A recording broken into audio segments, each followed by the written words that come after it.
So at the June 10th Orono Council meeting, Mayor Walsh made several statements about the importance of having fire protection readiness to cover their residents. Otherwise, as he puts it, residents are at risk.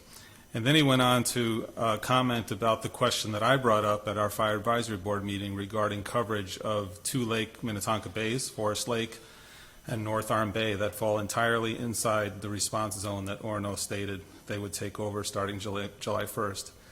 That zone was defined in a letter that came in June of 2023, last year, and we since learned on May 30th of this year, 3 weeks ago, that Orono was expecting Long Lake Fire to cover those two subzones within their calling area. Walsh said at his last council meeting that the only people who are confused about the new coverage agreement starting July 1st is Long Lake City Council. In fact, he calls out Mayor Minor and myself in particular as being confused and not aware enough to ask our Long Lake Fire Department, who apparently clearly knew that Long Lake Fire was supposed to cover Forest Lake and North Arm Bay. All we needed to do was call our people to get the answer, he said. So he's got to call your people. Communication. It's ironic that he says it's about communication, since that's the very thing that Orono lacks, or maybe I should say Orono lacks honest communication. I normally ignore Mayor Walsh's outrageous lies on social media and the Orono Council meetings, but since he called me out, I will respond. And my response also relates to a letter that we received from Adam Edwards on behalf of the City of Orono. In that letter, Mr. Edwards writes, "While this seems to have been clear to Orono, Orono Fire, Long Lake Fire, and Hennepin County, it does not appear to have been clear to Long Lake City Council." This is the same messaging that Walsh stated at the council meeting. So let me share the truth. There was never a formal communication from Orono to Long Lake Fire Department, Long Lake Fire Chief, Long Lake City Administrator, Long Lake Mayor, or Long Lake City Council. The letter that was received in June of 2023 stated, beginning July 1st, 2024, the city fire service area for the City of Orono shall be as depicted in the map attached here as Exhibit A, and Exhibit A is the one on the left. The area of Orono removed from the Long Lake Fire Department service area is identified by orange highlighter and consists of CAD zones 75F200 and 75F210.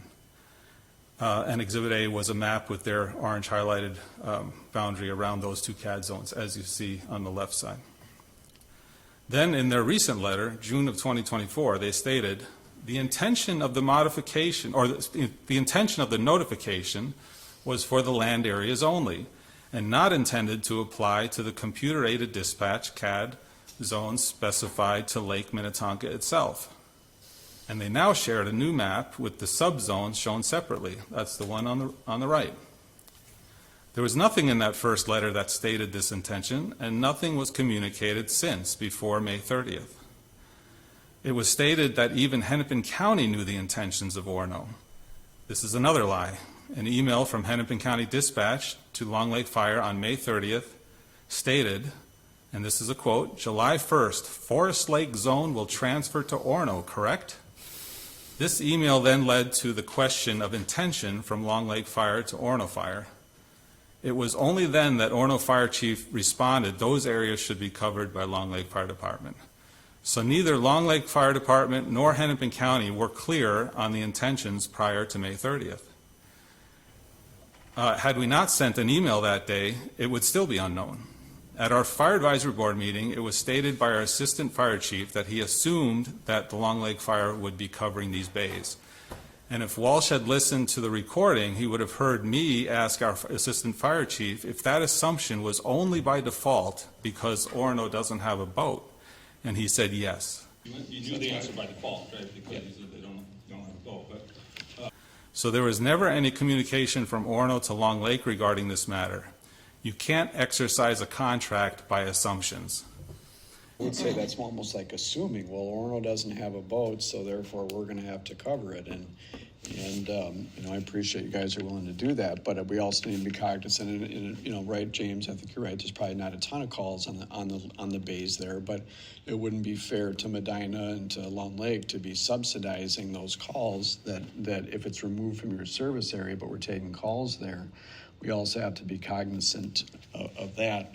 And now I believe Orono was trying to cover it up quietly sweep it under the rug, and now that it's been exposed, they make it sound like it's such a minor detail. Even the Orono Fire Chief said at our Fire Advisory Board meeting that there are hardly any calls in those subzones. How many calls are out there right now was that have happened in those two I locations? don't know. Like next to zero.